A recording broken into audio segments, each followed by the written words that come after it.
Today we're going to finish Chapter 5 and start Chapter 6 of Harry Potter and the Sorcerer's Stone.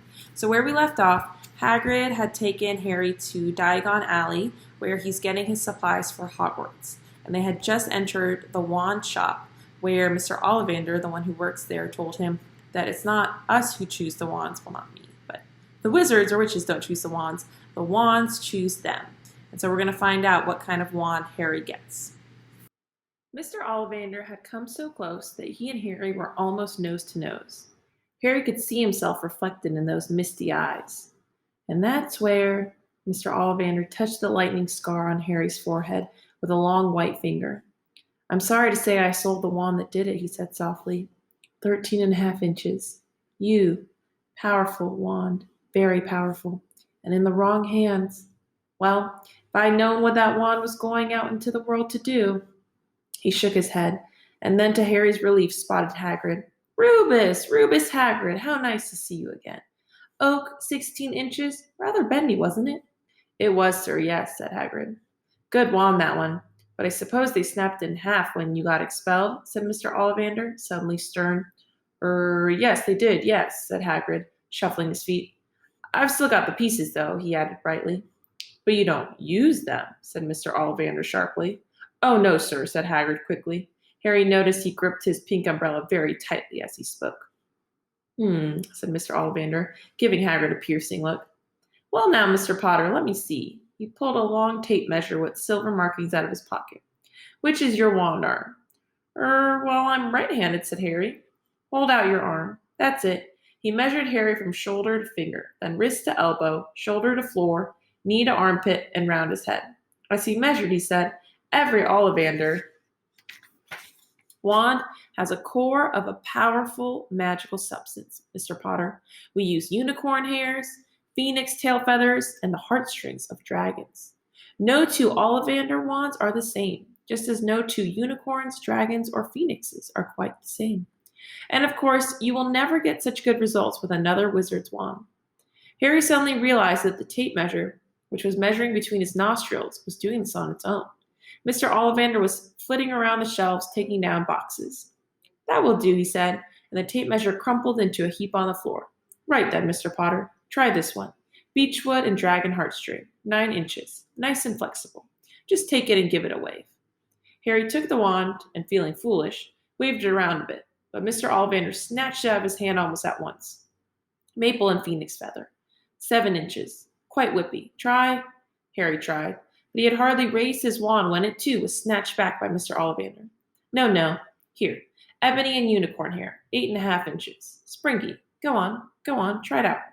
Harry tried, and tried. He had no idea what Mr. Ollivander was waiting for. The pile of tried wands was mounting higher and higher on the spindly chair. For the more wands Mr. Ollivander pulled from the shelves, the happier he seemed to become. "Tricky customer, eh? Not to worry. We'll find the perfect match here somewhere. I wonder now. Yes, why not? Unusual combination. Holly and phoenix feather. 11 inches. Nice and supple." Harry took the wand. He felt a sudden warmth in his fingers. He raised the wand above his head, brought it swishing down through the dusty air, and a stream of red and gold sparks shot from the end like a firework, throwing dancing spots of light onto the walls. Hagrid whooped and clapped, and Mr. Ollivander cried, "Oh, bravo! Yes, indeed. Oh, very good. Well, how curious. How very curious." Put Harry's wand back into its box and wrapped in brown paper, still muttering, "Curious. Sorry," said Harry, "but what's curious?" Mr. Ollivander fixed Harry with his pale stare. "I remember every wand I've ever sold, Mr. Potter. Every single wand. It so happens that the phoenix whose tail feather is in your wand gave another feather. Just one other. It's very curious indeed that you should be destined for this wand, when its brother gave you that scar." Harry swallowed. "Yes, 13.5 inches. Curious indeed how these things happen. The wand chooses the wizard, remember? I think we must expect great things from you, Mr. Potter. After all, he who must not be named did great things. Terrible, yes, but great." Harry shivered. He wasn't sure he liked Mr. Ollivander too much. He paid 7 gold galleons for his wand, and Mr. Ollivander bowed them from his shop. The late afternoon sun hung low in the sky as Harry and Hagrid made their way back down Diagon Alley, Back through the wall, back through the leaky cauldron, now empty. Harry didn't speak at all as they walked down the road. He didn't even notice how much people were gawking at them on the underground, laden as they were with all their funny shaped packages, with the snowy owl asleep in its cage on Harry's lap. Up another escalator, out into Paddington Station. Harry only realized where they were when Hagrid tapped him on the shoulder. Got time for a bite to eat before your train leaves, he said. He bought Harry a hamburger and they sat down on plastic seats to eat them. Harry kept looking around. Everything looked so strange somehow. You all right, Harry? You're very quiet, said Hagrid. Harry wasn't sure he could explain. He just had the best birthday of his life, and yet he chewed his hamburger, trying to find the words. Everyone thinks I'm special, he said at last. All those people in the leaky cauldron, Professor Quirrell, Mr. Ollivander, but I don't know anything about magic at all. How can they expect great things? I'm famous and I can't even remember what I'm famous for. I don't know what happened when the night my parents died. Hagrid leaned across the table. Behind the wild beard and eyebrows, he wore a very kind smile. Don't you worry, Harry. You'll learn fast enough. Everyone starts at the beginning at Hogwarts. You'll be just fine. Just be yourself. I know it's hard. You've been singled out, and that's always hard. But you'll have a great time at Hogwarts. I did. Still do, as a matter of fact. Hagrid helped Harry onto the train that would take him back to the Dursleys, then handed him an envelope. Your ticket for Hogwarts, he said. 1st of September. King's Cross. It's all on your ticket. Any problems with the Dursleys? Send me a letter with your owl. She'll know where to find me. See you soon, Harry. The train pulled out of the station. Harry wanted to watch Hagrid until he was out of sight. He rose in his seat and pressed his nose against the window, but he blinked and Hagrid had gone. Chapter 6. The Journey from Platform 9 3/4. Harry's last month with the Dursleys wasn't fun. True, Dudley was now so scared of Harry he wouldn't stay in the same room, while Aunt Petunia and Uncle Vernon didn't shut Harry in his cupboard, force him to do anything, or shout at him. In fact, they didn't speak to him at all. Half terrified, half furious, they acted as though any chair with Harry in it were empty. Although this was an improvement in many ways, it did become a bit depressing after a while. Harry kept to his room with his new owl for company. He had decided to call her Hedwig, a name he had found in a history of magic. His school books were very interesting. He laid on his bed, reading late into the night, Hedwig swooping in and out of the open window as she pleased. It was lucky that Aunt Petunia didn't come in to vacuum anymore, because Hedwig kept bringing back dead mice. Every night, before he went to sleep, Harry ticked off another day on the piece of paper he had pinned on the wall, counting down to September 1st. On the last day of August, he thought he'd better speak to his aunt and uncle about getting to King's Cross Station the next day. So he went down to the living room where they were watching a quiz show on television. He cleared his throat to let them know he was there. And Dudley screamed and ran from the room. Uncle Vernon? Uncle Vernon grunted to show he was listening. I need to be at King's Cross tomorrow to go to Hogwarts. Uncle Vernon grunted again. Would it be all right if you gave me a lift? Grunt. Harry supposed that meant yes. Thank you. He was about to go back upstairs when Uncle Vernon actually spoke. Funny way to get to a wizard's school, the train. Magic carpets all got punctures, have they? Harry didn't say anything. Where is the school anyway? I don't know, said Harry, realizing this for the first time. He pulled the ticket Hagrid had given him out of his pocket. I just take the train from platform 9 3/4 at 11 o'clock, he read. His aunt and uncle stared. Platform what? 9 3/4. Don't talk rubbish, said Uncle Vernon. There is no platform 9 3/4. It's on my ticket. Barking, said Uncle Vernon. Howling mad. The lot of them. You'll see. You just wait. All right, we'll take you to King's Cross. We're going up to London tomorrow anyway, or I wouldn't bother. Why are you going to London? Harry asked, trying to keep things friendly. Taking Dudley to the hospital, growled Uncle Vernon. Gotta have that ruddy tail removed before he goes to Smeltings. Harry woke at 5 o'clock the next morning and was too excited and nervous to go back to sleep. He got up and pulled on his jeans because he didn't want to walk into the station in his wizard's robes. He'd change on the train.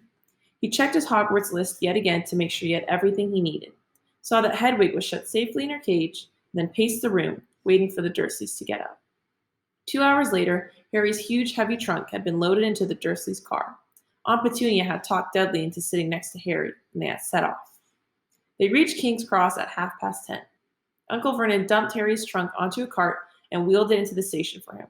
Harry thought this was strangely kind until Uncle Vernon stopped dead, facing the platforms with a nasty grin on his face. "Well, there you are, boy. Platform 9, platform 10. Your platform should be somewhere in the middle, but they don't seem to have built it yet, do they?" He was quite right, of course. There was a big plastic number 9 over one platform and a big plastic number 10 over one next to it. And in the middle, nothing at all. "Have a good term," said Uncle Vernon with an even nastier smile. He left without another word. Harry turned and saw the Dursleys drive away. All three of them were laughing. Harry's mouth went rather dry. What on earth was he going to do? He was starting to attract a lot of funny looks because of Hedwig. He'd have to ask someone. He stopped a passing guard, but didn't dare mention platform 9 3/4.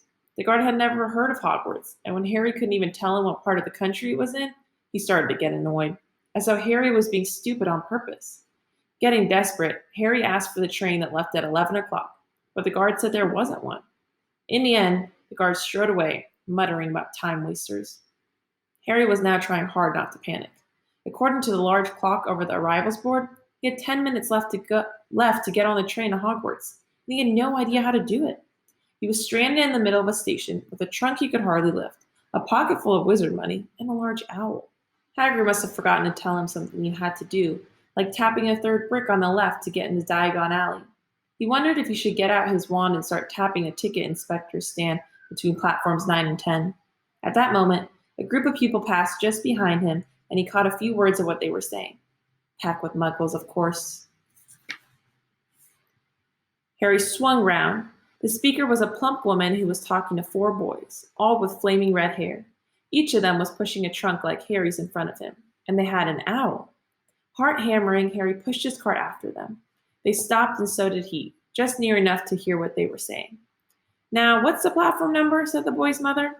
9 3/4, piped a small girl, also red-headed, who was holding her hand. "Mom, can't I go?"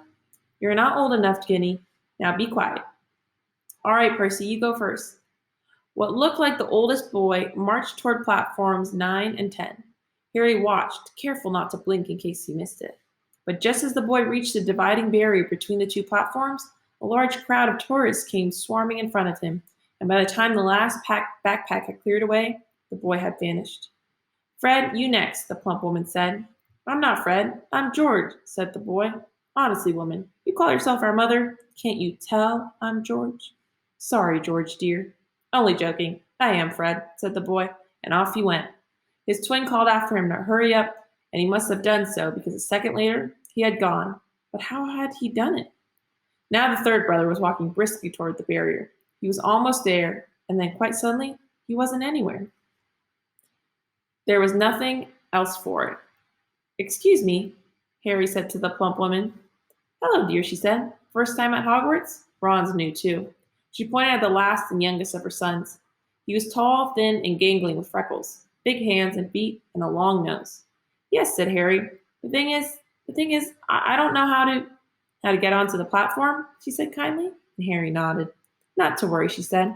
"All you have to do is walk straight at the barrier between platforms 9 and 10. Don't stop, and don't be scared you'll crash into it. That's very important. Best do it at a bit of a run if you're nervous. Go on. Go now before Ron." Okay," said Harry. He pushed his trolley around and stared at the barrier. It looked very solid. He started to walk toward it. People jostled him on their way to platforms 9 and 10. Harry walked more quickly. He was going to smash right into that barrier, and then he'd be in trouble.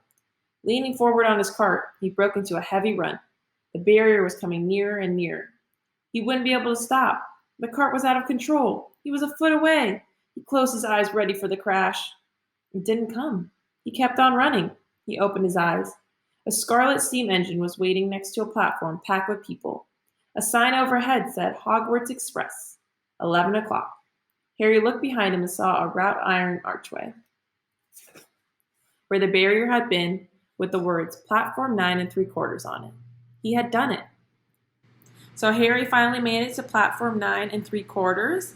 Let me know what you thought of what he had to do to get there. Would you have been brave enough to roll a cart straight into a brick wall, I don't know if I would have been. And let me know what you think his adventures at Hogwarts are going to be like.